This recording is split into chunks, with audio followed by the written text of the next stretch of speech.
el sistema político democrático es un sistema adversarial, porque tenemos enfrente a un otro que está en diferencia con nosotros, pero no por eso tenemos que considerarlo un enemigo o pretender eliminarlo. Vamos a hacer un breve análisis de lo que ha sido, de lo que fue y de lo que será el llamado Pacto de Mayo. Y las provincias no son independientes, son entidades autónomas. No obstante, hay funciones, hay atribuciones que le son propias a las provincias, y hay atribuciones que le son propias al Estado Nacional, y hay atribuciones que son compartidas en cuanto a competencias de gobierno. La escuela tiene que servir para valores, para el crecimiento espiritual, para desarrollar espíritu crítico, para tener un compromiso ciudadano, cosa que la idea de útil se contraría con esas maneras distintas de ver el sentido de la educación. La responsabilidad de cuidados en el ámbito familiar y del hogar constituye un obstáculo al acceso, la permanencia y el desarrollo de la carrera en la actividad minera para las mujeres en nuestro país. Con los despidos en el INTA, al igual que en otros organismos públicos del Sistema Científico Nacional, y con el cese de los contratos de los 43 técnicos que coordinan el programa. ¿Por qué es importante la política? ¿Es posible vivir sin Estado? ¿Cuáles son las políticas a seguir para el bienestar argentino? ¿Qué nos proponen para nuestro futuro? Estas y muchas preguntas analizadas por profesionales. Agenda Política por Radio Universidad 93.1.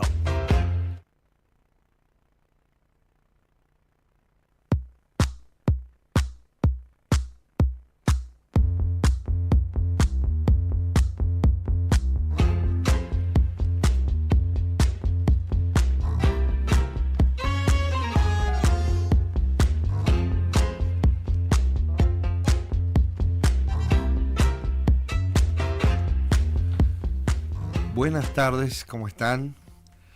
Hemos iniciado nuevamente un programa de Agenda Política por Radio Universidad, y como todos los jueves vamos a hacer una serie de pequeños análisis respecto de los diferentes temas que nos afectan a los argentinos y a los sanjuaninos.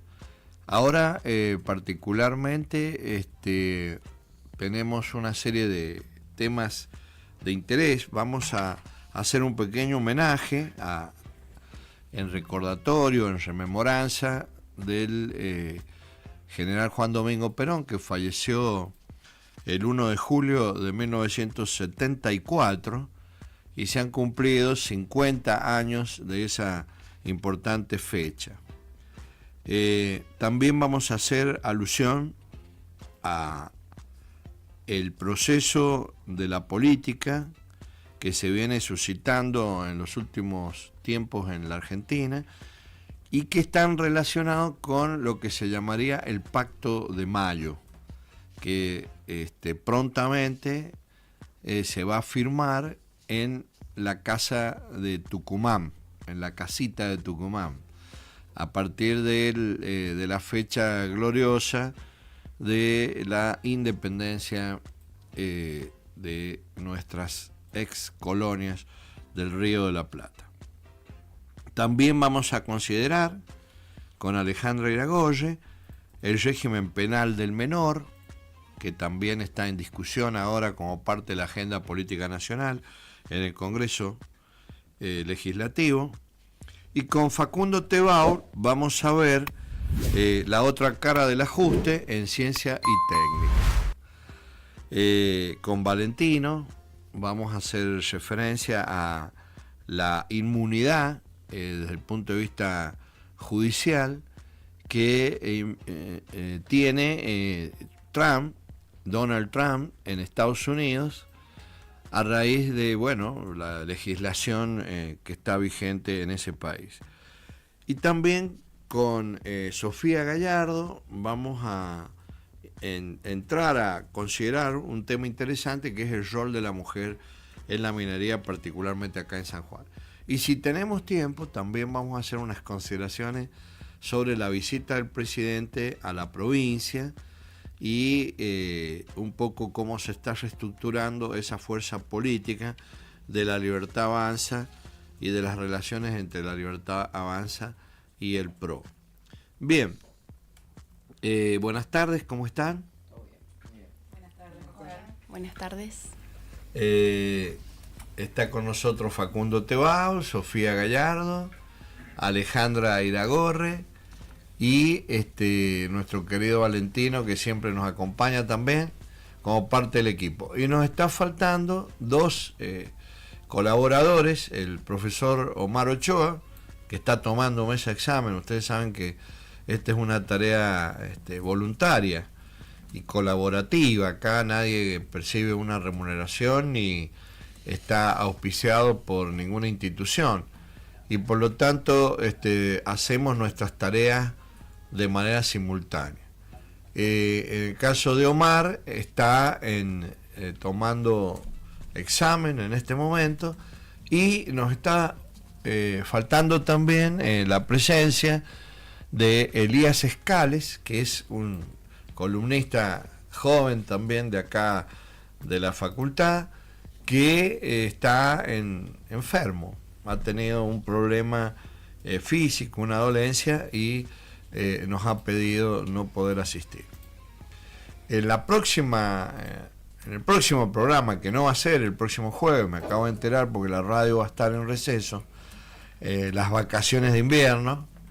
En el próximo programa, que ya va a ser en la última semana de julio, allí se va a incorporar con nosotros, Dios mediante, Mariano Figueroa, que es también un estudiante avanzado de nuestra carrera, que va a hacer referencia a las temáticas de política económica. Bien, ya pasé todos los avisos, hacemos una pequeña un pequeño espacio, digamos, no publicitario, sino un espacio musical, y continuamos con nuestro programa habitualmente. ¿Por qué es importante la política? ¿Es posible vivir sin Estado? ¿Cuáles son las políticas a seguir para el bienestar argentino? ¿Qué nos proponen para nuestro futuro? Estas y muchas preguntas analizadas por profesionales. Agenda Política por Radio Universidad 93.1. Bueno, decíamos que el día lunes ha sido 1 de julio, y el 1 de julio es el aniversario del fallecimiento del general Juan Domingo Perón, quien fuera 3 veces presidente de la República Argentina. Hay un artículo muy interesante en el ámbito, en Infobae, escrito por una investigadora de las ciencias sociales, que hace referencia a los valores del presidente Juan Domingo Perón en términos de sus capacidades intelectuales, los escritos que ha realizado, independientemente de su obra de gobierno. Y abre un debate que es interesante, que nosotros acá lo hemos hecho en muchas ocasiones, que es lamentable que la educación argentina no haya incorporado a los claustros la lectura de la literatura de Juan Domingo Perón, al igual que la de otros líderes políticos de la historia argentina, que merecen ser estudiados, porque una vez que se termina este fragor de la competencia política, una vez que culmina, digamos, la dinámica de la diferenciación política, producto de las diferentes ideas y de los diferentes proyectos y de los diferentes intereses que están en antagonismo, no deja de ser interesante que reconozcamos que quienes llegan a la presidencia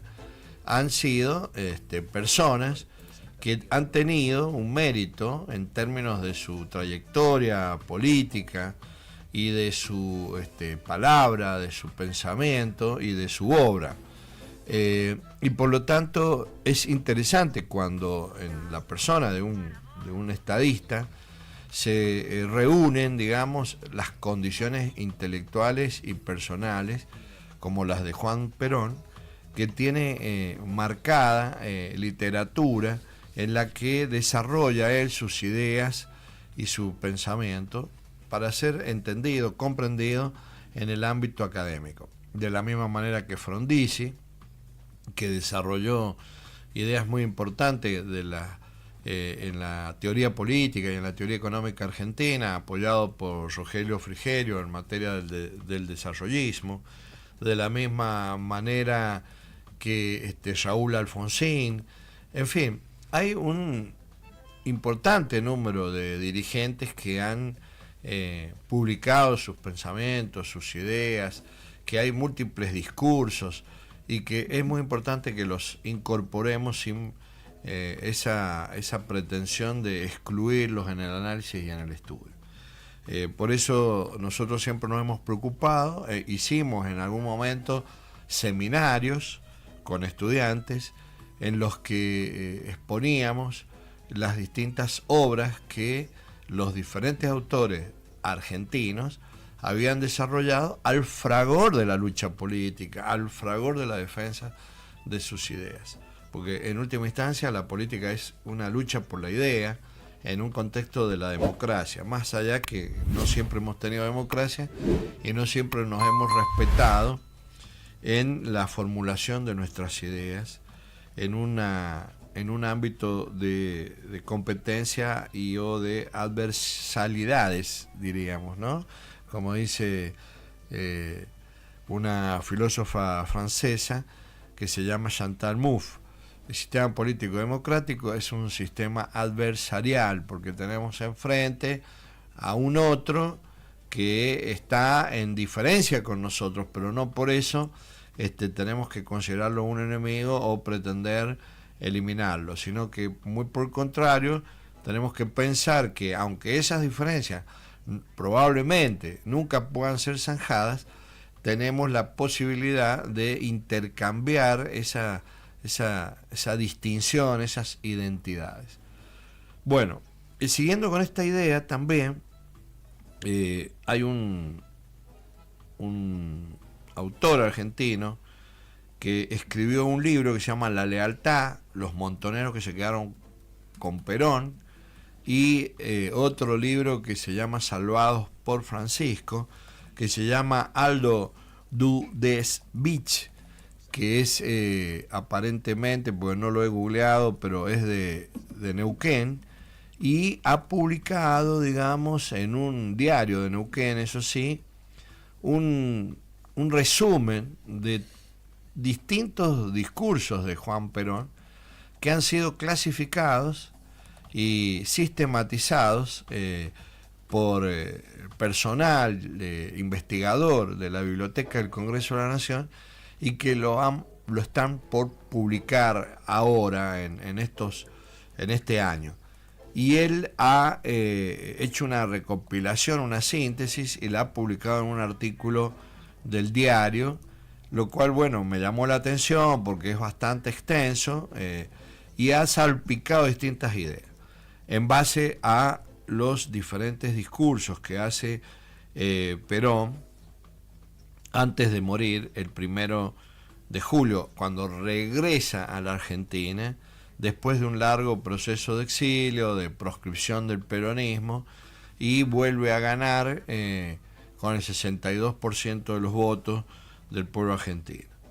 El 7 de febrero, voy a leer unas pequeñas frases nada más. El 7 de febrero de 1974, ante una delegación de trabajadores extranjeros, él reflexionó de la siguiente manera: de modo, dice, que ya ha pasado el tiempo de pensar en pequeño. Ahora hay que pensar en grande. Las circunstancias que vienen desarrollándose en la evolución que el mundo sufre en estos momentos ha de hacernos ver la vida cósmicamente y no en el estrecho límite de las pequeñas cosas. Hay que tener un concepto cósmico de la vida, porque así es el problema que se presenta. Si escuchamos hoy su último discurso del 12 de junio ante la multitud de la Plaza de Mayo, nada nos hace pensar que ese hombre iba a fallecer 20 días después de esta oración.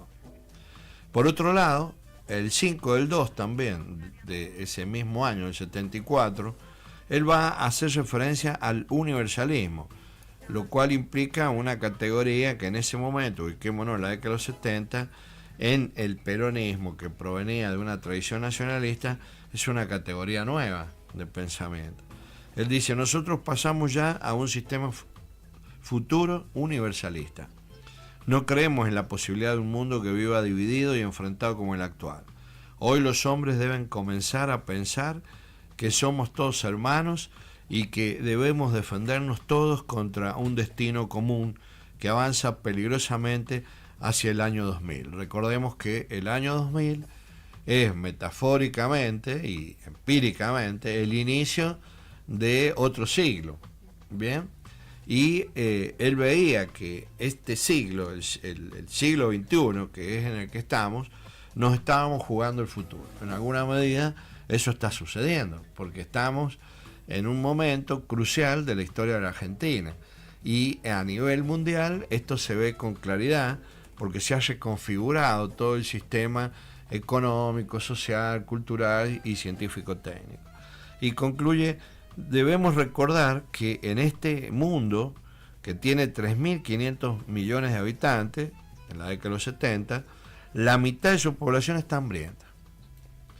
¿Cómo será entonces el año 2000, se pregunta, cuando el mundo tenga 6, 7 u 8.000 millones de habitantes? ¿Qué respuesta le podríamos dar? Y que hay la mitad todavía o más continúa hambrienta, General Juan Domingo Perón.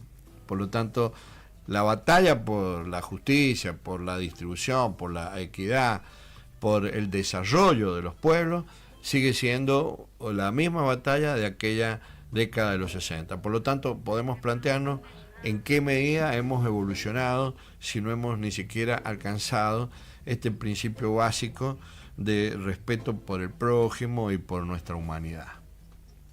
Bien, con esto yo termino y continuamos contigo, Alejandra, en el análisis del proyecto de ley que se ha enviado al Congreso de la Nación, o que se va a enviar al Congreso de la Nación, para disminuir la famosa edad de imputabilidad penal. Buenas tardes, Oscar, y buenas tardes a toda la audiencia. Así es, como vos decís, bueno, ya está en el Congreso, por mandato presidencial, el proyecto del oficialismo para un nuevo régimen penal juvenil. Bajaría la edad de imputabilidad a los 13 años. Tanto los ministros de Seguridad como de Justicia, Patricia Bullrich y Mariano Cuneo Libarona, respectivamente, fueron quienes presentaron en conferencia de prensa el proyecto. Estos mismos dijeron, venimos a cumplir con una obligación de nuestra sociedad. Nuestra sociedad no quiere tener impunidad, no quiere que a sus hijos o a sus padres los maten y no quiere que quien comete un delito no tenga ninguna consecuencia. De esta forma se refirió Bullrich. Esto es importante porque el medio ambiente de ese menor es lo que lo lleva a volver a cometer delitos. Nosotros lo tenemos que extraer de esa situación para que no siga en la carrera delictiva, sostuvo Bullrich. En un comunicado, la cartera señaló que las consecuencias de años de zafaronismo, sumado al desastre educativo y a la mentira del Estado presente, sentaron las bases para el crecimiento de nuevas formas de delito, entre ellas el reclutamiento de menores de edad para la comisión de crímenes por los que actualmente no pueden ser imputados. Resulta imposible combatir a los delincuentes sin leyes que amparen a las fuerzas federales de seguridad y a la justicia a la hora de proteger a los argentinos de bien. Es por eso que, por decisión del presidente, los equipos conjuntos del Ministerio de Seguridad y Ministerio de Justicia trabajaron en la redacción del proyecto de baja de edad de imputabilidad con el objetivo de terminar con la impunidad, frenar la puerta giratoria y darle respuesta a la gente, resaltó el oficialismo. El régimen penal juvenil busca reemplazar la actual normativa promulgada durante la última dictadura militar. Los niños de entre 12 y 15 años podrían afrontar internaciones de hasta 15 años para delitos de asociación ilícita o terrorismo. Cuentan con las firmas de 7 diputados de La Libertad Avanza. Un delito de adultos merece una pena de adulto. Así lo había asegurado días atrás el jefe de Estado, Nicolás Posse, durante su primer informe de gestión en el Senado. Esa aspiración se materializó esta semana con la presentación de un proyecto de ley de La Libertad Avanza para bajar la edad de imputabilidad a 12 o 13 años.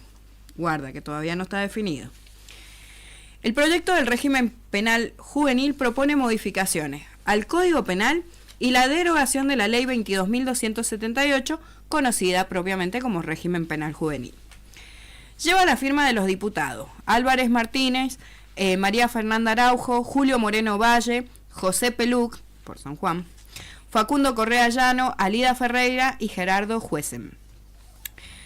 La situación de inseguridad que vive la Argentina es preocupante debido al absoluto abandono de las víctimas que han hecho los gobiernos populistas y la exorbitante protección que poseen los delincuentes. Esto aseguraron los legisladores en el documento. Y es de considerar el error conceptual que se refleja en el discurso. Desde el año 2016 existe la Ley de Derechos y Garantías de las Personas Víctimas de Delitos en Argentina. Esta ley tiene como objetivo promover y garantizar el acceso a la justicia para quienes han sufrido delitos y violaciones de derechos humanos. Algunos puntos claves de esta ley son la definición de víctima, quien es la persona ofendida directamente por el delito, así como sus familiares cercanos en caso de muerte o afectación psíquica o física. Los principios en los que se fundamenta son la rápida intervención, el enfoque diferencial y la no revictimización. Dentro de lo que emerge como derecho de las víctimas, se reconoce el derecho a presentar la denuncia inmediatamente, el asesoramiento, asistencia, representación, protección, acceso a la justicia y reparación integral del daño.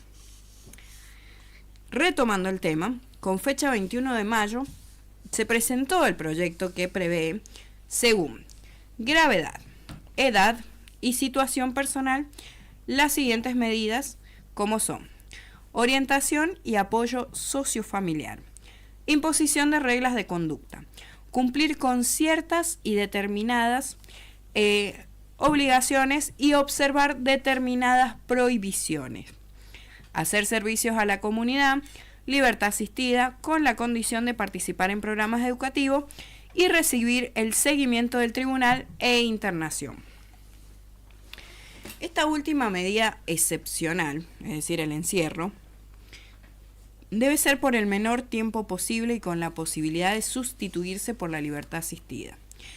Si el adolescente tiene 16 años al momento del delito, la internación se provee por la mitad del tiempo establecido en la legislación penal, con un máximo de 7 años, excepto para las figuras de homicidio agravados, delitos contra la integridad sexual y tortura seguida de muerte, entre otros. En estos casos, los legisladores estipulan un máximo de hasta 15 años para mayores de 16 y hasta 10 años en los casos de los niños o adolescentes de entre 12 y 15 años. Para los delitos de asociación ilícita y actos terroristas, por ejemplo, el juez deberá imponer un máximo de 20 años para menores con 16 años y de hasta 15 años para niños de entre 2 y 15 años. La medida de internación se ejecutará en establecimientos penitenciarios especiales para niños, niñas y adolescentes, los cuales serán diferentes a los destinados para los mayores de edad sujetos a la legislación penal común. En los establecimientos no se admitirán niños, niñas o adolescentes sin orden previa y escrita de autoridad competente, y debería existir dentro de estos las separaciones necesarias respecto de la edad, sexo y el tipo de internación, provisional o definitiva. Pero bueno, hablemos cómo funciona el régimen al día de hoy. El régimen actual el régimen penal de minoridad fue firmado en el año 1980 por el dictador Jorge Rafael Videla. Establece que la edad de imputabilidad es a los 16 años. Por debajo no hay responsabilidad de ningún delito. Sin embargo, los menores que se encuentran entre los 16 y los 18 años no son juzgados de la misma forma que los adultos. Solo son punibles los delitos para los cuales el Código Penal establece penas mayores a 2 años. Otro detalle es que recién pueden cumplir la pena en una cárcel cuando alcancen la mayoría de edad. Antes de ese límite, los adolescentes pueden ser trasladados a centros de recepción y contención de menores. En el artículo 2 también se establece que si el menor se encuentra en situación de abandono, falta de asistencia, en peligro material o moral o tiene problemas de conducta, el juez puede disponer de él. El ministro de Justicia, Cuneo Olivarona, dio más detalles sobre el proyecto para bajar la edad de imputabilidad actualmente fijada en 16 años. Yo creo que va a quedar anclado en los 13 años, sobre todo teniendo en consideración que los últimos 2 meses que estábamos trabajando en la materia e inclinándonos por los 14 años sucedieron muchos hechos de chicos de 13 años. Ojo, esperemos que en estos días no exista algún menor que de 10 o de 11 años que cometa algún delito, porque tranquilamente puede volver a bajarse la edad. Esta es la seriedad con la que pedimos que se trabaje este tema. En ese sentido, indicó que fueron esos sucesos delictivos los que hicieron replantear la edad que anteriormente estaba proyectada a los 14 años. El chico no es solamente de 16 como era la ley de 1980. Estábamos entre 14 y 13 años y los informes estadísticos que habíamos analizado, la legislación mundial y demás nos lleva a ese debate. Y estábamos resolviendo en ese sentido, agregó Cuneo. Cabe destacar que si bien en Argentina los menores son punibles a partir de los 16 años, solo pueden ser condenados por delitos de acción privada o reprimidos con pena privativa de la libertad que no exceda de 2 años, con multa o inhabilitación. El régimen penal de minoridad indica que estos adolescentes tampoco pueden ser privados de su libertad en unidades para mayores hasta cumplir los 18 años, sino que deben ser ingresados a institutos para menores. Imponer una pena a un menor tiene, además, 3 requisitos: que haya cumplido 18 años, que haya sido declarada su responsabilidad penal y civil, y en caso de corresponder, que haya recibido un tratamiento tutelar no inferior a 1 año. La reforma del régimen penal juvenil no es una discusión nueva. Más bien se trata de uno de los planteos prioritarios desde que ha comenzado la gestión de la Libertad Avanza. A partir de un informe de ETN sobre consumo de drogas en un instituto de menores en la provincia de Buenos Aires, el ministro de Justicia advirtió que la ley actual es de hace 5 décadas, momento en que la criminalidad era otra y muy distinta a la de ahora. Acá yo me pregunto, ¿qué políticas existen para prevenir el delito? En la actualidad no existe ningún programa que brinde asistencia y contención a los menores con relación al consumo de estupefacientes. La edad mínima de responsabilidad penal, según las normas internacionales, es de 14 años. Y se recomienda que esté lo más cerca posible a los 18. Sin embargo, es importante considerar que la imputabilidad no solo depende de la edad, sino también de la capacidad para comprender la naturaleza y consecuencia de las acciones. En muchos sistemas legales se considera que una persona es imputable a partir de los 18 años. Y además es fundamental cumplir y aplicar las leyes existentes para garantizar los derechos de todos los niños y adolescentes.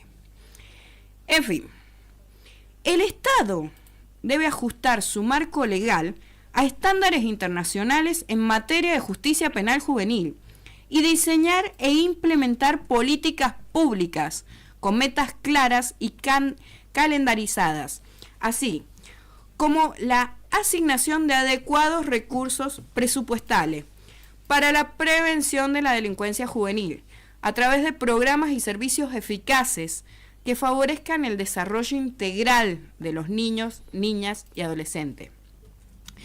En este sentido, Argentina debe, entre otros, difundir los estándares internacionales sobre los derechos del niño y brindar apoyo a los niños, niñas y adolescentes más vulnerables, como así también a su familia. Los menores de 18 años a quienes se atribuye la comisión de conductas previstas como delictuosas para la ley penal, en caso de que no sea posible evitar la intervención judicial, deberán quedar sujetos para los fines del conocimiento respectivo y la adopción de las medidas pertinentes, solo a órganos jurisdiccionales específicos distintos de los correspondientes a los mayores de edad. En materia de justicia penal juvenil, los Estados deben contar con un marco legal y políticas públicas adecuados que se ajusten a los estándares internacionales y que implementen un conjunto de medidas destinadas a la prevención de la delincuencia juvenil a través de programas y servicios que favorezcan el desarrollo integral de los niños, niñas y adolescentes. Por tanto, remarco, los Estados deberán, entre otros, difundir los estándares internacionales sobre los derechos del niño y brindar apoyo a los niños, niñas y adolescentes en situación de vulnerabilidad, así como a su familia. Por tanto, este proyecto de ley, la verdad que todavía está muy verde, y esperemos que se tomen las medidas pertinentes y se reorganice, porque ante los ojos internacionales este proyecto goza de una ilegalidad absoluta. Claro, por la Convención Internacional de los Niños, Niñas y Adolescentes. Exacto, sí. Y en ese caso, digamos, el Estado argentino violaría sus propios acuerdos en materia internacional, a los cuales le ha dado primacía sobre el derecho interno, ¿bien? Exactamente. Desde el punto de vista constitucional. Sí, tal cual lo decís vos, y ojo que Argentina ya tiene una condena. A razón de 10 años atrás, en Mendoza, se juzgó a un menor con una pena de prisión perpetua. No sé si recuerdan el caso del Pitu. Sí. Sí. Bueno, y la verdad que en ese momento la Corte Interamericana de Derechos Humanos sentenció a la Argentina y condenó. Por tanto, el régimen penal juvenil tiene que ser estudiado con mucha premura, porque ya tenemos una condena encima. ¿Sí? Bueno, y acá en San Juan, hace unos años atrás, se creó justamente a instancias de Eduardo Bustelo, que era un legislador provincial del bloque justicialista, un parlamento de legisladores argentinos en la provincia de San Juan, en el marco justamente de defender los derechos que consagra el Tratado Internacional en materia de derechos de niños, niñas y adolescentes. Y se firmaron acuerdos, se ratificó esa voluntad institucional de evitar de cualquier forma el incremento, digamos, de la disminución, en este caso, de la edad de imputabilidad para los menores. Y eso fue una medida ya prácticamente como aceptada socialmente, que es lo que se critica de este gobierno, que pone en discusión el pacto democrático, digamos, que se ha ido constituyendo en el devenir de estos 40 años, desde el 83 hasta la fecha. Lo que pasa es que, a ver, este es un tema que es para el liberalismo, cada vez que llega al poder, es su caballito de batalla. Y hoy por hoy esta discusión se torna demagógica. Sin perjuicio de que entendemos que hay muchos menores que han crecido dentro de un ambiente donde sus antecesores han vivido de la delincuencia y terminan la delincuencia naturalizándola. Pero acá el problema mayor es, ¿qué estamos haciendo para prevenir el delito? Porque ¿de qué nos sirve sentenciar a una persona que ya lo cometió si no hemos hecho antes todo un trabajo para evitar que esto suceda? El gran dilema en este momento es que no existe una contención para los niños, niñas y adolescentes, sobre todo aquellos que viven, que son más propensos al delito. Y esto se viene dando con mucho, cada vez se repite más.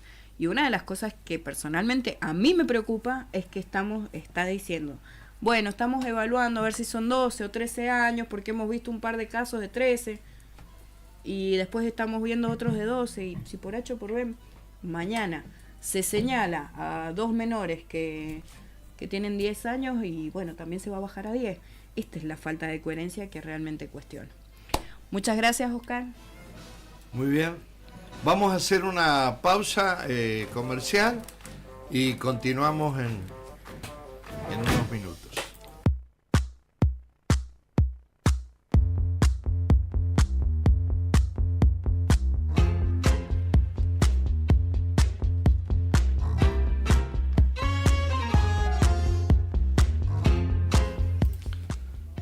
Continuamos con Agenda Política después de esta primera pausa y vamos a reflexionar, a analizar la cuestión que se ha denominado la inmunidad política de Trump. Muy buenas tardes a todos. Así como lo decía el profesor, en esta columna vamos a tratar cuál es el significado de la inmunidad parcial otorgada a Trump y cómo puede afectar a los casos y las condenas que ya tiene, ¿no? El presidente es ahora un rey que está por encima de la ley. Ese fue el pronunciamiento de la magistrada Sonia Sotomayor, que es una de las 9 integrantes de la Corte Suprema de Justicia, al discrepar de la histórica decisión del Tribunal Supremo al concederle inmunidad parcial al expresidente Donald Trump frente a procesos judiciales. El Tribunal Supremo de Estados Unidos concedió este lunes pasado una inmunidad parcial al expresidente Donald Trump por el caso del asalto al Capitolio, determinando que sus actos oficiales como mandatario están oficialmente protegidos, pero no los actos no oficiales. La posición, consensuada por 6 votos contra 3 de los jueces, determinó que un expresidente tiene derecho a inmunidad absoluta frente a un proceso penal por acciones dentro de su autoridad constitucional concluyente, pero no hay inmunidad para actos no oficiales. Este es un fallo histórico, ya que los jueces dijeron por primera vez que los expresidentes pueden ser protegidos del procesamiento por parte de los actos oficiales realizados en el ejercicio de sus funciones.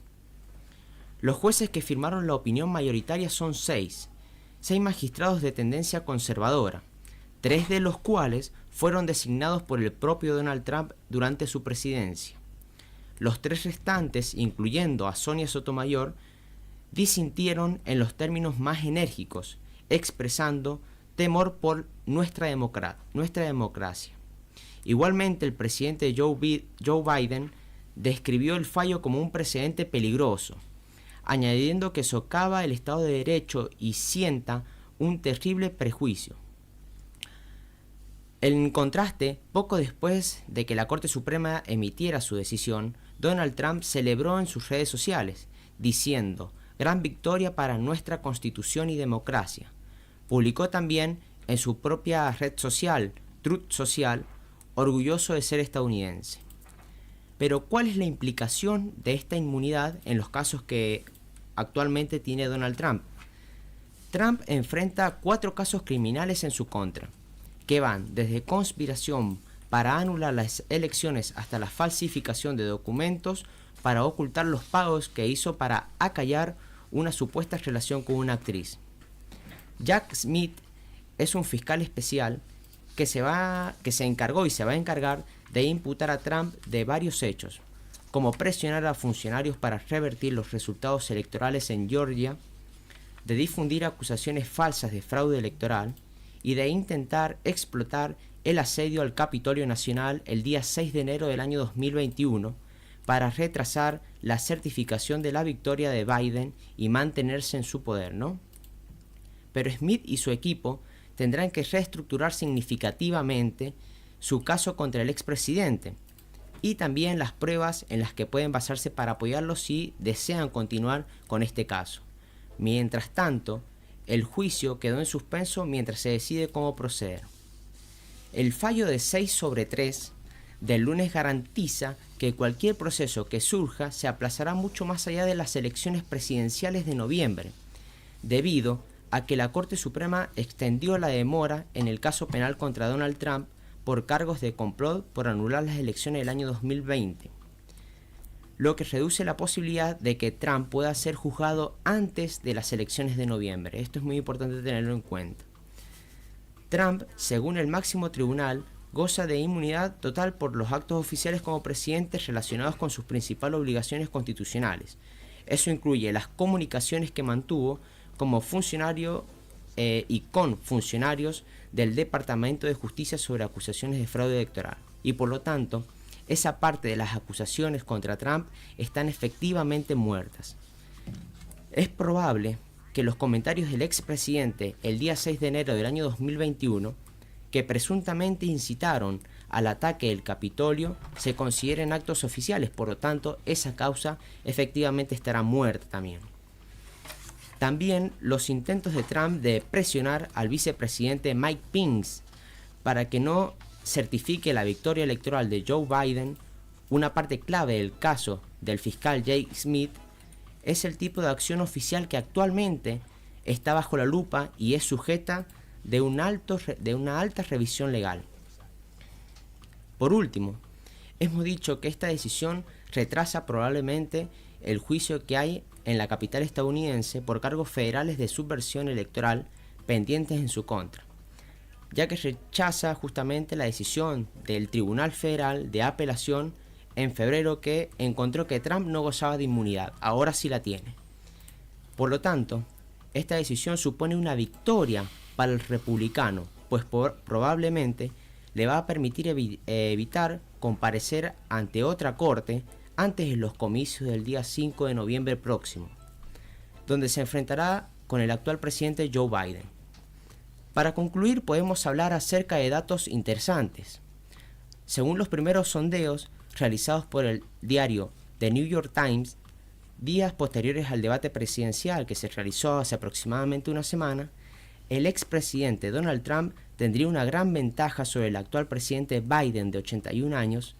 El candidato republicano se aventaja con puntos porcentuales de 6, donde las encuestas miden el apoyo a Trump con un 49% y al actual presidente Biden con un aproximadamente 43%. Muchas gracias. Bien, o sea que a pesar de todas estas situaciones, el escenario sería que muy beneficioso en noviembre Trump podría ser presidente de Estados Unidos, lo cual eventualmente lo favorecería al gobierno de Milei, digamos, sí. ¿Bien? Es una semana... un poco lo que están esperando en la Casa Rosada. También para acotar un poquito, se está reacomodando un poco el tablero demócrata. Hay algunas versiones, justo que hacen en algunos portales, en algunas redes sociales, que bueno, que justamente los aportantes económicos del Partido Demócrata, que están superando hoy en día ante el temor del avance de Trump, los aportes están marcando la cancha solicitando que Kamala Harris sea quien encabece la lista. y hasta hay algunas versiones de que sería la esposa de Obama, Michelle Obama, quien podría acompañarle a la vicepresidencia. En ese caso, son las cartas que tiene para barajar a último momento el Partido Demócrata para recuperar algunos puntos de ventaja. Considerando también que las encuestas dicen que Kamala Harris aportaría una porción más de votos que Biden, pero que no alcanzarían para ganarle a Trump. Así que ha tenido un muy mal desempeño Biden en un debate reciente. Ha balbuceado, ha tenido algunas lagunas en la discusión y ha sido considerado esos déficits como consecuencia de su edad, y por lo tanto se lo ha descalificado así en las redes y en el debate de la opinión pública como una persona demasiado anciana para pretender acceder al gobierno. No obstante que también Trump es un hombre grande que... Sí, que es interesante esto... Pero es más joven que Biden. Tal cual, dos cosas en torno a eso, también desde mi punto de vista. Es interesante lo cruel, digamos, que se ha vuelto la campaña a través de las redes sociales, particularmente el mismo Donald Trump, que a veces generalmente esos se encargan, ¿no?, los trolls, la militancia de dar esos discursos. Es el mismo Donald Trump quien está apelando justamente a esto, a la edad de Biden, a su no capacidad para poder llevar adelante el cargo de la presidencia. Y por otro lado nos viene a hablar mucho también que desde Estados Unidos se cuestione la idoneidad, digamos, y la salud de un presidente, ya que acá en Argentina la derecha generalmente no quiere dar justamente esa discusión en Estados Unidos sobre la salud mental, física de los presidentes, y en Estados Unidos el mismo Trump, que constantemente acá Milei lo trae a consideración, lo pone en duda, digamos, para su presidencia. Eso también es interesante, invita a la reflexión, ¿no?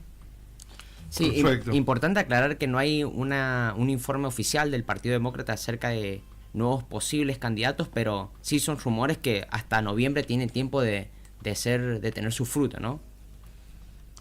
Bien, perfecto. Entonces vamos a entrar en el análisis de esta temática del ajuste que está vigente en el Estado argentino, la motosierra, digamos, la restricción, la disminución del gasto, el achicamiento del Estado, en fin, en el campo de la ciencia y la técnica, que es nuestra temática fundamental de análisis. Facundo, ¿qué tenemos para decir al respecto? Bien, Oscar. Bueno, en las columnas anteriores se ha caracterizado mis columnas, particularmente por ser un poco pesimistas. Creo que venir un poquito a hablar del desfinanciamiento, de la situación crítica, de la crisis en el aparato y en el sistema científico tecnológico nacional y en algunos otros organismos de los cuales estuvimos conversando, es justamente medio pesimista, levanta algún que otro sentimiento de decepción, de tristeza y también de bronca. Pero en este caso creo que fue también una deuda pendiente de la columna anterior, que me tuve que retirar un poquito temprano, de empezar a hablar, bueno, qué hay detrás de esta discusión, digamos, por el financiamiento. Hay organización, hay sectores de lo que están atravesados particularmente por los trabajadores que conforman este sistema, que quieren y se animan a discutir, justamente, se animan a resistir. Eso, un poquito, qué es eso que hay verdaderamente detrás del desmantelamiento de las capacidades estatales, lo dije anteriormente. Estos grupos organizados y estos trabajadores y trabajadoras son quienes les ponen el cuerpo justamente a la defensa del sistema científico y tecnológico, son quienes se oponen tajantemente al desfinanciamiento y quienes intentan construir también una respuesta política, que eso es interesante, que en el fondo anuncia y deja ver una propuesta política inevitablemente, que surge y se da de la organización. Sería un error afirmar que la organización y resistencia se empieza a dar frente a la aparición, el surgimiento y el crecimiento de Milei. Porque venimos de una experiencia cercana de financiamiento que se dio con el gobierno de Mauricio Macri, de otra manera, durante su presidencia entre el 2015 y el 2019. El ajuste de aquel entonces contemplaba iguales métodos que los que se implementan en la actualidad. Hablamos de reducción del número de becas, demoras en las convocatorias, los estipendios económicos licuados por la inflación, una falta de financiamiento a los proyectos y a los equipos de investigación, entre otras más. Pese al triunfo de Alberto Fernández en el 2019, cuyo gobierno intentó volver a poner sobre la mesa la discusión sobre el financiamiento del sistema, no desarticuló estas formas de organizaciones espontáneas que más de una vez en la presidencia de Alberto reclamaban a la hora de discutir políticas, programas y presupuestos también.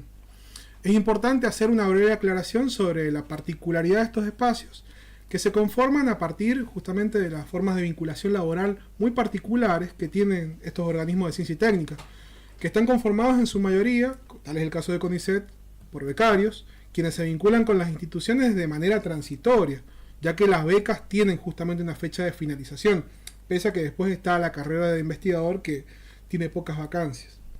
Las caras van cambiando, podría decirse, pero las ideas y las banderas que los organizan a estos espacios de resistencia siguen siendo las mismas.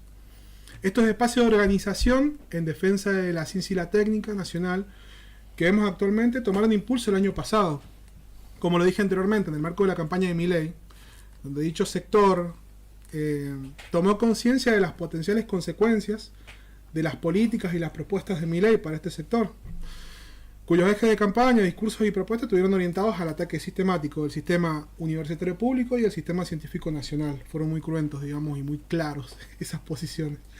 Una de estas expresiones de organización, conocida en el ámbito provincial, me gustaría como también llevarlo a lo concreto y a lo que vemos, es la Asamblea de Becarios del CONICET, que está integrada por becarios y becarias doctorales y postdoctorales del organismo, pero que se dio en el marco del surgimiento de iguales asambleas en otras provincias del país, aunque vale aclarar que las dos asambleas más activas podríamos decir que son la de Entre Ríos y la de San Juan.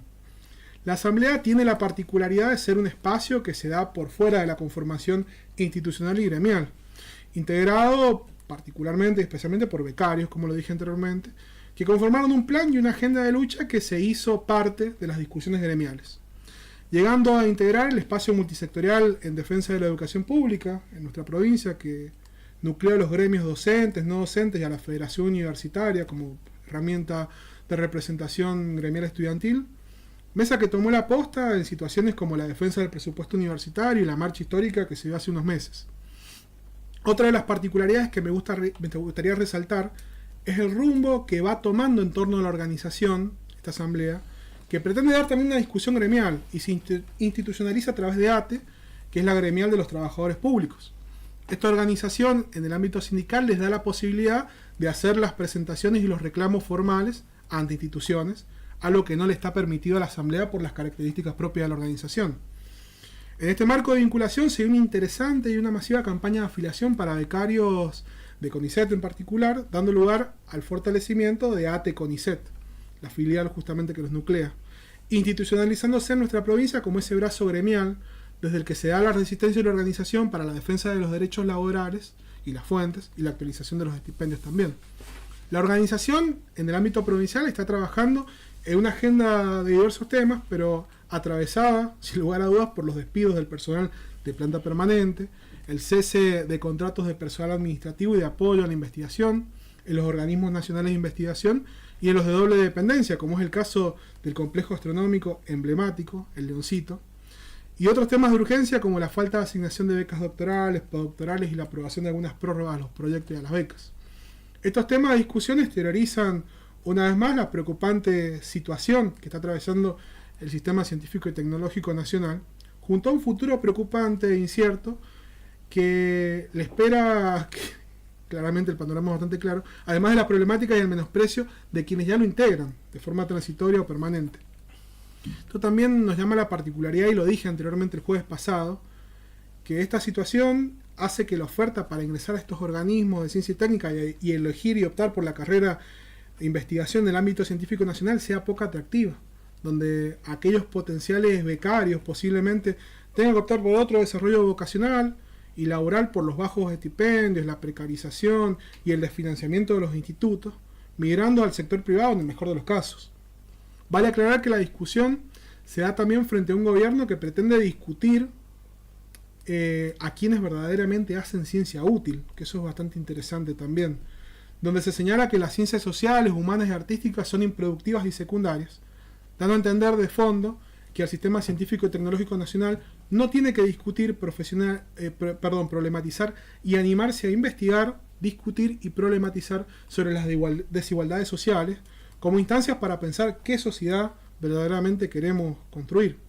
A su vez, columna aparte merece trabajar el ataque sistemático que hay en el ámbito propio de las ciencias humanas y sociales, particularmente los estudios de géneros y diversidades, que fueron los ejes más y tal vez los discursos que recalcitraban, digamos, y generaban mucho más odio del ala libertaria. A modo de cierre, creo importante señalar otra consideración sobre esta organización, particularmente de la Asamblea, donde hay una decisión clara por discutir cuestiones que trascienden lo netamente laboral, el querer dar una discusión política bajo la consigna de que la ciencia nacional es soberanía, y la política del presidente Milei es un ataque a la posibilidad de que se continúe generando conocimiento nacional para atender las problemáticas nacionales, de pensar el sistema de ciencia y tecnología nacional orientado a atender los problemas sociales, económicos y productivos del país, de la generación de conocimientos para un mejor aprovechamiento de los recursos naturales y humanos con los que contamos en nuestra patria. Así que hasta ahí llevo, Oscar, un poco con el análisis y me parece que es un tema para seguirlo de cerca, justamente. Te lo dije anteriormente, creo que en el fondo de la discusión y de todas estas malas, digamos, que vienen para el sistema científico y tecnológico nacional, nos llena, particularmente me llena de esperanza y también un poco de ilusiones que este atropello contra estos derechos y este atropello contra políticas de Estado que están institucionalizadas ya en el país, encuentre gente resistiendo y encuentre gente discutiendo. Porque en otras circunstancias ya los organismos hubiesen cerrado, las universidades hubiesen dado marcha atrás, que creo que está la evidencia, si bien falta mucho por financiar, por repensar y discutir, la organización social y comunitaria y la resistencia le marca la cancha también y posiciona y marca un freno frente a las políticas poco acertadas del gobierno, poco acertadas de nuestra lógica, claramente. Perfecto. Bien, vamos a hacer una pausa y enseguida continuamos con Agenda Política.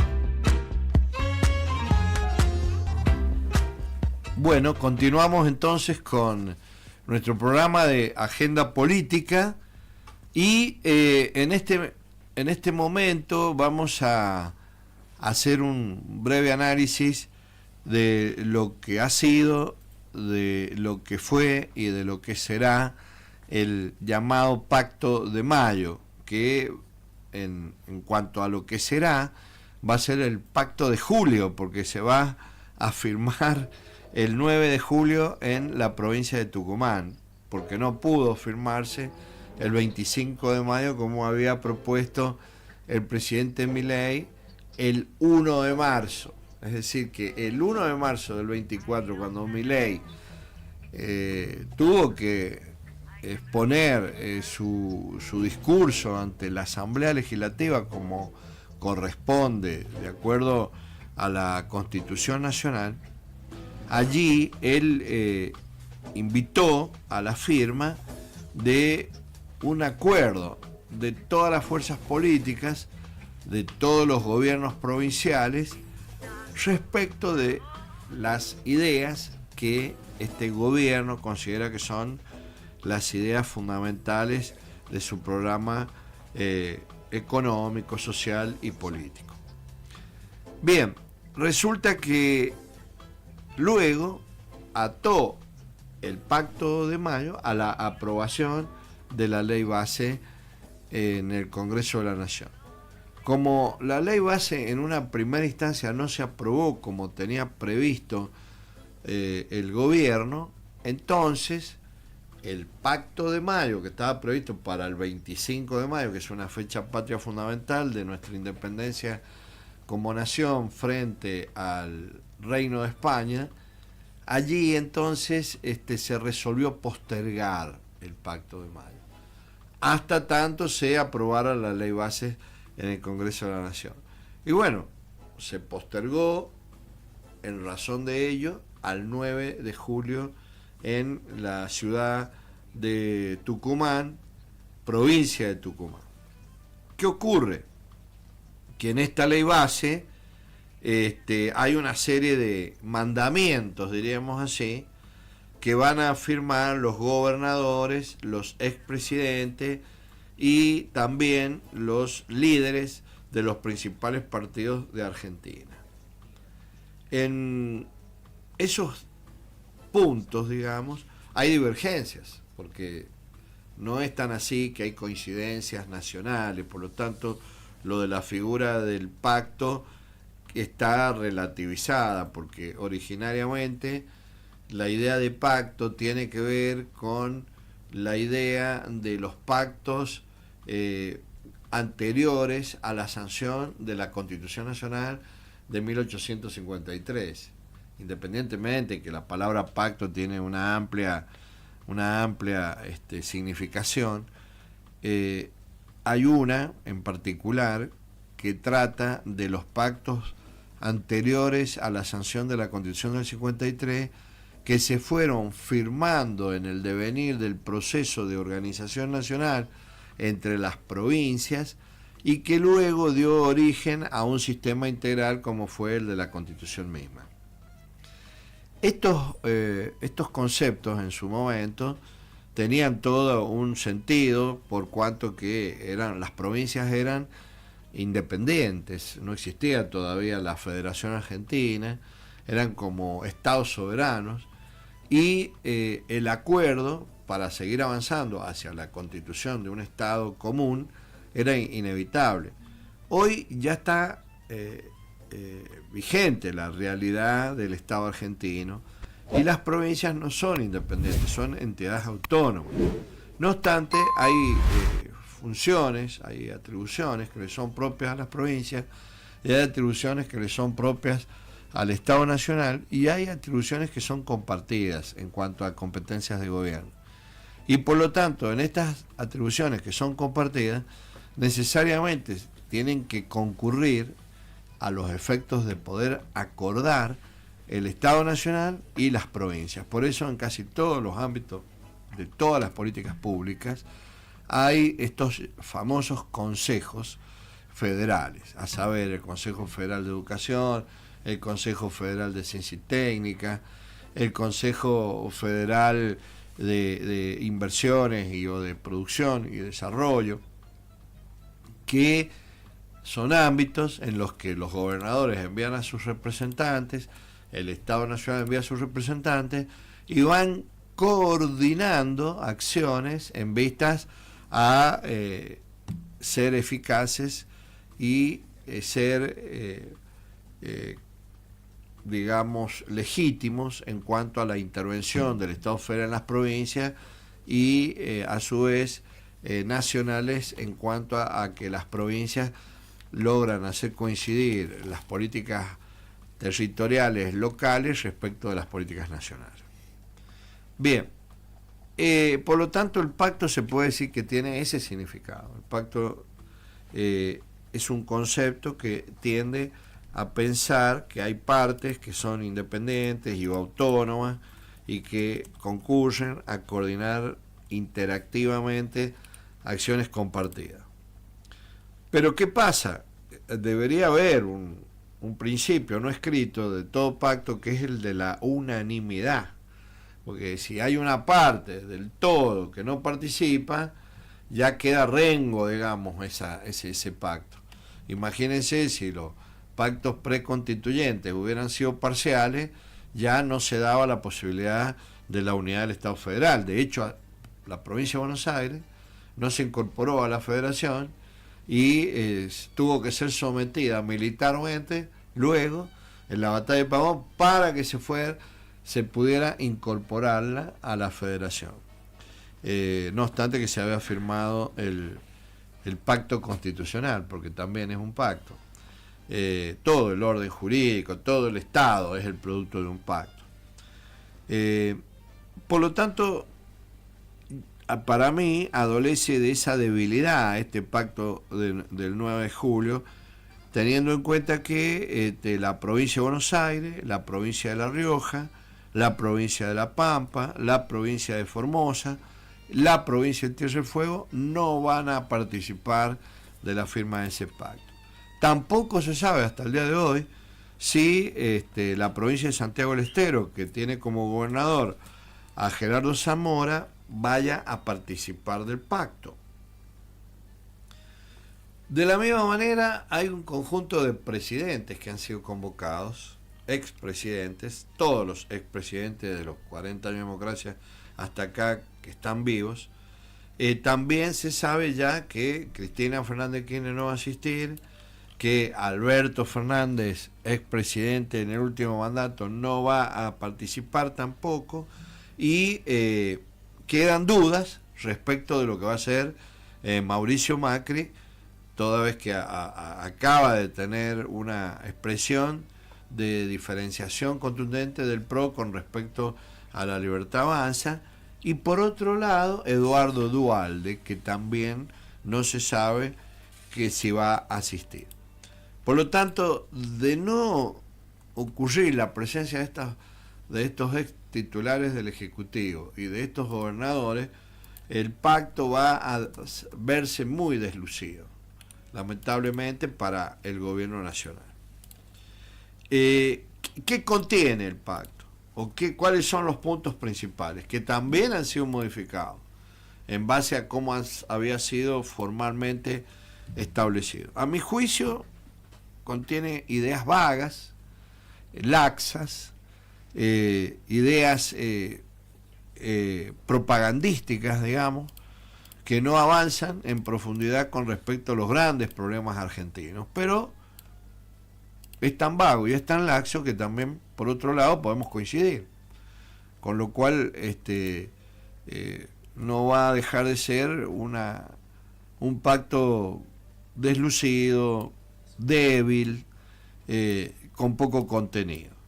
Una de esas ideas es la inviolabilidad de la propiedad privada, principio sagrado del liberalismo económico fundamentalmente, y del capitalismo a nivel mundial.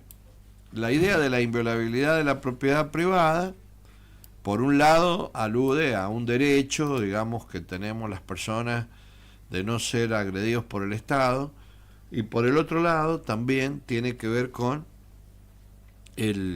la propiedad misma, y ahí hay un problema, porque si eso conlleva que el Estado no puede establecer impuestos y o gravámenes a la propiedad, como pareciera irse expandiendo la idea libertaria de que el Estado es un enemigo, digamos, del ciudadano y de la sociedad, un ente pecaminoso, un ente delictivo, obviamente que allí, bueno, da lugar a múltiples interpretaciones que de difícil aceptabilidad. Otro concepto es el del equilibrio fiscal, al que se le agrega el adjetivo innegociable, es decir, que no habría posibilidad de reacordar, estructurar las ideas en base a las diferentes circunstancias históricas, en base a las particularidades, en base a situaciones y acontecimientos que pudieran devenir en la dinámica histórica. Por lo tanto, el concepto de equilibrio fiscal, que es una idea que podemos coincidir en cuanto que es una aspiración, de repente ponerlo así, de manera absoluta, también e intransigente, inhibe a la dinámica de la política, es contraria a la dinámica de la vida de una sociedad. Imaginemos que hay una guerra, entonces vamos a perder la guerra por no romper el equilibrio fiscal, o hay una pandemia, vamos a romper, vamos a permitir que se mueran las personas por el equilibrio fiscal.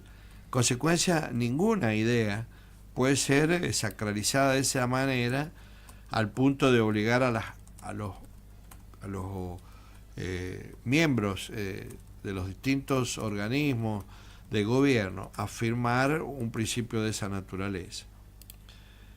La reducción del gasto público a niveles históricos, en torno al 25% del Producto Bruto. Bueno, esto también es bastante polémico porque hay distintas maneras de medir ese 25% en cuanto a la lógica económica. No me voy a expandir en eso, pero quiero dejar en claro que es un concepto también ambiguo que puede dar lugar a múltiples interpretaciones porque falta claridad teórica para determinar cuál es el límite al que alude ese 25% del gasto público. Hoy la Argentina tiene un gasto público del 40%.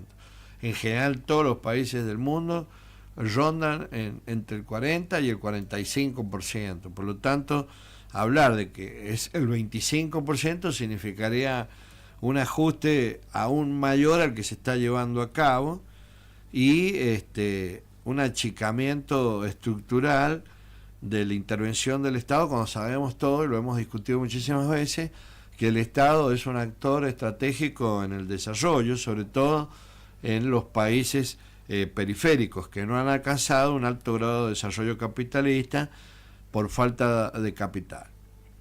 Una educación primaria y secundaria útil pone, que habría que ver también la idea de útil, porque allí también, bueno, la filosofía, las ciencias de la educación, la teoría educativa, en fin, se opone a pensar que la educación tiene que ser solamente útil y o instrumental, lo que se llama la escuela taller.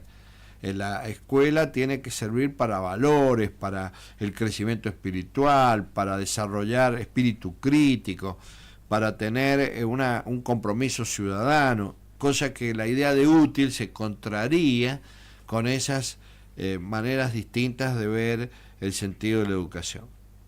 Con alfabetización plena, le han agregado, y sin abandono escolar. Bueno, esas son aspiraciones saludables, pero también ambiguas, porque todos sabemos que la educación de por sí alfabetiza. La idea de alfabetización acá está como restringida a un cierto tipo de alfabetización o de educación. Por otro lado, el punto quinto habla de la reforma tributaria que reduzca la presión impositiva y simplifique la vida de los argentinos y promueve el comercio. Bueno, es coherente con la ideología libertaria en esta materia. En todo caso, la reforma tributaria, lo que más que simplificar, tiene que estar orientada a lograr equidad, a lograr progresividad y no regresividad, y a lograr justicia en la asignación de las cargas y en la asignación de los recursos. Por lo tanto, esta idea de que simplemente eliminamos impuestos para que cada uno de los que son propietarios no tenga responsabilidades con el prójimo y no viva en una comunidad, es una idea anarquista con la que desde ya nunca estuvimos de acuerdo. La rediscusión de la coparticipación federal de impuestos para terminar para siempre, estas expresiones así absolutistas, para siempre con el modelo extorsivo actual que padecen las provincias. Bueno, y así sucesivamente, que lo vamos a ir conversando antes del 9 de julio, para no quitarle más tiempo al resto de los columnistas. ¿Sí? ¿Qué me decías? Sí, Facundo? una pequeña apreciación que es interesante. Vos lo dijiste recién, esta convocatoria al Pacto de Mayo, particularmente la convocatoria de Macri, es con muchas reservas. El PRO está atravesando la reconfiguración partidaria y hoy hubo un claro ataque entre Patricia Bullrich y Macri, que por primera vez Macri se lo mostró crítico en el informe de la Fundación Pensar, que publicaron con María Eugenia Vidal, que es quien lo preside. Y ayer justamente Macri salió con una publicación exigiéndole al presidente el pago de la coparticipación de la Ciudad de Buenos Aires. Habla de que, textualmente, de que para alcanzar esos cambios que Milei propone hay una condición anterior más importante que crear nuevas leyes, que es cumplir las actuales, y No, que cumplir con además los tiene fallos. sentencia favorable de la Corte. Tal cual, es la primera vez, es interesante esto. Y como contrarrespuesta, Patricia Bullrich habla de que ella inició un camino, y es la discusión que quiere dar del PRO, de tirar de la misma carreta y bancar, digamos, el proyecto Bueno, de es que Milei. eso tiene que ver con la interna justamente que se está viviendo en este momento y que lo íbamos a analizar en otra columna relativa al proceso político dentro del neolibertarismo, ¿no? Tal cual, que hay que ver justamente con qué adhesión al Pacto de Mayo va a llegar Mauricio Macri con estas internas. Bueno, es que está en la lista de los expresidentes que no han confirmado su presencia. Bien, continuamos entonces con el análisis del rol de la mujer en la minería, en la palabra de Sofía Gallardo. Hola, ¿cómo están? Bueno, así es. Vamos a hablar un poquito sobre el rol de la mujer en la minería, estadísticas y datos. Históricamente, la industria de la minería ha sido y es un rubro desarrollado principalmente por hombres. Sin embargo, de acuerdo a los resultados de la última encuesta de cuidados realizada por Women in Mining Argentina, la inclusión laboral femenina en la industria minera ha experimentado un notable crecimiento. En los últimos 16 años, la participación femenina pasó del 6,5% en el 2007 al 11% en el 2023. Por otro lado, este informe también reveló que el 64% de las mujeres encuestadas tienen menos de 5 años de experiencia en la industria, lo que refleja una incorporación creciente en los últimos 6 años. De esta manera, según los datos proporcionados por la Subsecretaría de Desarrollo Minero de la Nación, en septiembre del 2023, el empleo minero femenino alcanzó los 4.684 puestos de trabajo, lo que representó un 11,6% del empleo minero total. Este número implicó un incremento del 20,2% interanual, es decir, 788 puestos femeninos adicionales. Así pues, entre los meses de enero y septiembre del 2023, la minería generó 528 nuevos puestos de trabajo para las mujeres argentinas. Ahora, ¿qué sucede con el empleo minero en nuestra provincia? En el caso de San Juan, para septiembre del 2023, el empleo minero total alcanzó los 4.590 puestos de trabajo, de los cuales 520 corresponden a puestos femeninos, representando una participación del 11,3% en el empleo minero total de la provincia, a diferencia de provincias como Salta, que alcanzó los 947 puestos femeninos, y la provincia de Santa Cruz, que logró 772 puestos femeninos. Como podemos ver, poco a poco y con gran esfuerzo, las mujeres han ido conquistando espacios anteriormente impensados en la minería y derribando estereotipos y sesgos de género de larga data. Es por eso que nos encontramos hoy en día con la presencia de diferentes mujeres profesionales cumpliendo diversas labores en la industria minera, como por ejemplo operadoras de retroexcavadoras y volquetes, maquinistas, analistas, etc. Sin embargo, aún subsiste la brecha de género y las desigualdades, ya que las mujeres representan un porcentaje muy bajo del empleo minero en nuestra provincia y a nivel país. De hecho, según un informe de Fundar, la participación de las mujeres trabajadoras en la producción metalífera y litífera es reducida y solo compone el 12,6% de los puestos de trabajo. Este informe, vale aclarar, se llevó a cabo en el 2022. De esta manera, la minería es una de las industrias masculinizadas del país y también una de las mejores pagas. ¿Casualidad? No lo es. Sin embargo, la masculinización de la industria minera no es una cuestión propia local o nacional, sino que constituye un problema global. Argentina supera a Perú, cuyo empleo femenino en el sector representa el 7%. Se acerca a Colombia con un 13%, pero dista de la situación de Chile, con un 17% de empleo femenino, y otras geografías mineras como Sudáfrica del 17% de empleo femenino, Australia con un 18%, Canadá con un 19% o Suecia con un 25%. En resumen, si bien se van incorporando cada vez más mujeres al empleo en el sector minero, si tomamos como referencia el crecimiento del empleo femenino en los últimos 5 años, de acuerdo a los datos anteriormente mencionados, deberíamos esperar al menos 15 años aproximadamente para que las mujeres lleguen a comprender solo el 30% de la fuerza laboral en la minería de gran escala. Y en otro orden de cosas, respecto a la función de la mujer en la minería, un punto que me gustaría destacar es este doble papel o doble rol, si se quiere decir, que les toca cumplir a las mujeres en el sector, que tiene que ver con la responsabilidad de cumplir con su trabajo y a la vez con el cuidado de su familia o personas a cargo. Rescatando el informe de encuestas de Women in Mining en Argentina, realizado el año pasado, existen hoy en día más de 59 roles en los que se desempeñan las mujeres en la industria minera. Ahí podemos destacar geólogas, ingenieras, licenciadas y técnicas en seguridad y higiene, comunicación, abogadas, mujeres que se desarrollan en la parte contable y administrativa, operarias, etc. Sin embargo, algo que me interesa resaltar es que el ingreso de la mujer en la actividad minera no equivale necesariamente a una reestructuración de roles de género. Durante las semanas en terreno, las trabajadoras no se desligan de las tareas domésticas y de cuidado, sino que buscan gestionarlas a distancia. Es decir, esto quiere decir que implica una doble exigencia, un doble rol. Ser parte, por un lado, de una industria pujante, como lo es la minería, y además cumplir con las tareas de cuidado de la familia. O sea, seguir siendo una buena madre. Además, según los datos obtenidos por esta encuesta de cuidados realizada el año pasado, el 50% de las mujeres mineras poseen hijos u otras personas a cargo, de las cuales el 45% depende solo de sus ingresos económicos para el cuidado de sus familias.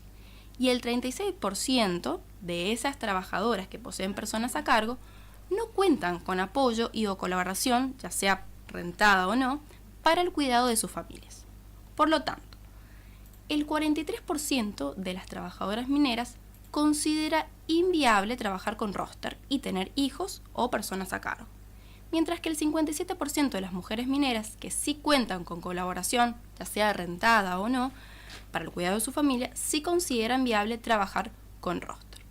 Por cuanto, la responsabilidad de cuidados en el ámbito familiar y del hogar constituye un obstáculo al acceso, la permanencia y el desarrollo de la carrera en la actividad minera para las mujeres en nuestro país, ya que no siempre se cuenta con apoyo familiar o colaboración para el cumplimiento de tales tareas.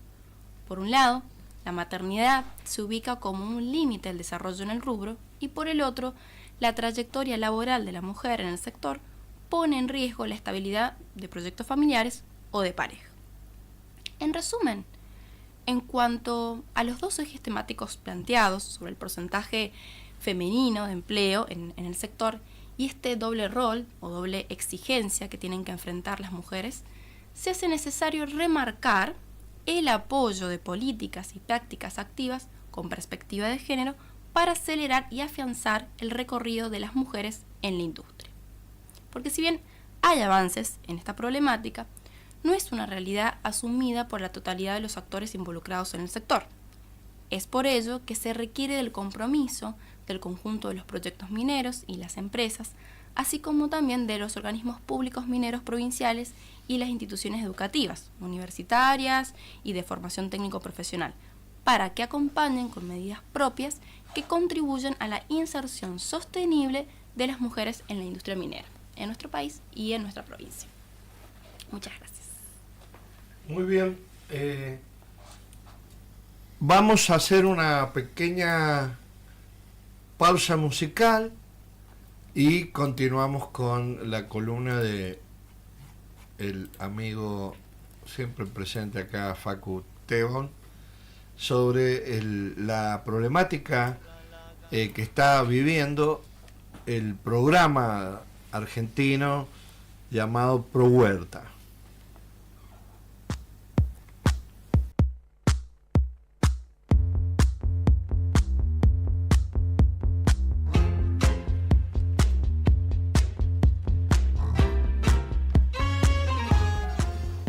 Bueno, buenas tardes. Continuamos entonces con el programa Agenda Política en Radio Universidad y vamos a analizar ahora la columna de Facundo Tebal sobre el programa Pro Huerta, que es un programa nacional. Incluso la provincia de San Juan ha tenido un protagonismo muy importante a lo largo de la historia a través de las cooperativas de producción sanjuanina en este programa.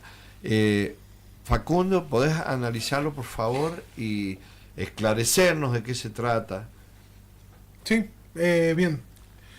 Tal como en la columna anterior también problematicé y traje también a consideración de cómo estos organismos, estos actores gremiales y también espacios de participación en el cual se nuclean los trabajadores son quienes plantean la discusión. En el caso de Pro Huerta es similar. Hace ya algunos meses, los trabajadores y trabajadoras de INTA, nucleados en la Coordinadora Nacional ATE-INTA, vienen denunciando que nos encontramos frente a un estado de alerta ante la movilización, ante la falta, de voluntad de diálogo por parte del Ministerio de Capital Humano para dar continuidad al Pro Huerta. Recordemos que en la nueva gestión, el ex Ministerio de Desarrollo Social de la Nación fue absorbido por el Ministerio del Capital Humano, y el Pro Huerta justamente es un programa que depende y es articulado del INTA, pero que financieramente el aporte siempre lo realizó el Ministerio de Desarrollo Social de la Nación. En esta nueva gestión, el programa pasó a depender de la Secretaría Nacional de Niñez, Adolescencia y Familia. La situación comienza en abril, en su punto más crítico, con los despidos en el INTA, al igual que en otros organismos públicos del Sistema Científico Nacional, y con el cese de los contratos de los 43 técnicos que coordinan el programa en todo el país, que se suman sin lugar a dudas a cientos de prestadores también de servicios que prestaban servicios de forma irregular, ya que facturaban a través de un organismo externo al Estado, que es la Fundación Argeninta, también que fueron contratos cesados. El programa fue creado, trayendo un poquito de historia, durante el gobierno de Carlos Menem, nada más y nada menos, al que el presidente Javier Milei considera como el mejor presidente de la historia, con el objetivo de aquel entonces básico de dar acceso alimentario a través de la autoproducción agroecológica, de verduras, frutas y animales, de granjas, familias y organizaciones en situación de vulnerabilidad y extrema vulnerabilidad. Desde entonces la propuesta fue exitosa y se extendió en todo el país a través de las distintas estaciones experimentales y dependencias y unidades territoriales de INTA.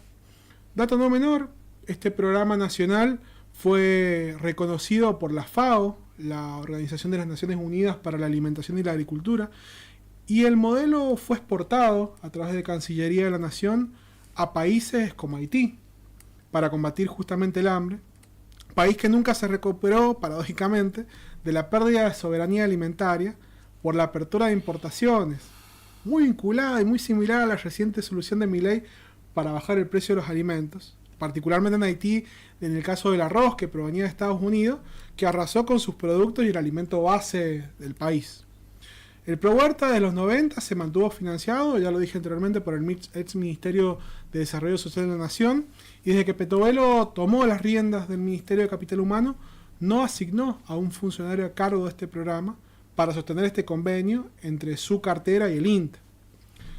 Desde ATE e INTA señalaron que estuvieron todo marzo sin dar una respuesta, y ya pasado un mes justamente de este problema, el INTA hizo la gestión, pero no hay un interlocutor del otro lado.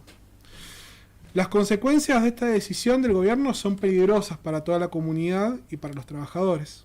Más de uno afirma que esto podría tratarse de una política de hambre planificada y sistemática. Por un lado, se recorta el financiamiento a los comedores comunitarios y por el otro, la provisión de semillas para las huertas urbanas y familiares. Algunos números que me gustaría traer a consideración para entender la magnitud del Pro Huerta. Se entregaron más de 1 millón de kits de semillas en todo el país, se conformaron 15.000 granjas agroecológicas creadas en el marco del programa, se entregaron más de 200.000 aves también, 170.000 personas fueron capacitadas y alcanzadas, existen más de 9.000 promotores formados a lo largo de estos años. Los beneficiarios hoy alcanzan a 3.5 millones de argentinos que reciben justamente la semilla y hacen huerta en sus casas. También otro dato interesante es que a través del Pro Huerta se planificaron y financiaron obras en las distintas provincias para la potabilización del agua, la tecnificación de las huertas, etc. En conclusión, me hago portavoz y eco de algunas afirmaciones importantes, algunos puntos importantes sobre el por qué debería preocuparnos que el gobierno nacional no quiera continuar financiando y articulando una política tan importante e interesante. Por un lado, el ProHuerta es un ejemplo claro de algo que funciona bien y tiene buenos resultados. Es llevada al territorio por el INTA con articulación con todos los municipios del país, a los que no es fácil de generar una verdadera política de Estado transversal y apropiada por todos los gobiernos locales. Discontinuar el ProHuerta es un error, podríamos afirmar, porque los aportes del programa, el movimiento económico que generan, sus redes de producción y comercialización y el impacto de sus acciones en el territorio laboran una política ejemplar. No es ProHuerta una columna de Excel contable, sencillamente, como algunos tal vez le quieran bajar el precio. Estamos ante otro ejemplo papás desde el gobierno. No hay una evaluación y una mejora de las políticas públicas. Hay un total y absoluto abandono. No estamos discutiendo cómo se hace esto o cómo se lleva a cabo y adelante lo otro. Estamos ante el desguace del Estado en una de sus versiones más particulares en este último tiempo. De financiar las políticas vinculadas a los sectores populares y, por otro lado, darle facilidades al modelo del agronegocio y de productos de síntesis química que benefician al campo más concentrado y a las empresas agroquímicos, define la mirada del Estado, si no nos pongamos a leer justamente qué busca el RIGI. Así que hasta acá llego, Oscar, con estas consideraciones que me parece que es importante. Y me parece que, insisto, no son decisiones improvisadas ni que tienen que ver con una deficiencia o una falta de capacidad e idoneidad de las personas que están al frente, sino justamente se encarga en el marco de un proyecto integral justamente de desguace del Estado, de financiamiento y desincentivo a la soberanía alimentaria por un lado, que hay muchas teorías que abordan, pero también a lo que tiene que ver con la agricultura familiar. Perfecto. Perfecto el análisis, digo, no perfecto lo que está ocurriendo, porque esto, como se dice, es coherente con las políticas de ajuste. ¿El problema cuál es? El problema es que estamos poniendo en peligro la salud y la vida de las personas en alto riesgo, básicamente aquellos sectores más vulnerables, y por lo tanto termina siendo una política muy cruel para nuestro pueblo. Bien, nos despedimos. Hemos tenido una ardua jornada. Esperamos que hayamos contribuido a esclarecer los temas de la agenda política. Y nos veremos después del receso, en la última semana de julio, y nuevamente analizando los temas que entonces sean parte de esta agenda. Gracias y buenas tardes. Así presentamos Agenda Política. Próximo encuentro, el jueves a la hora 17 por Radio Universidad.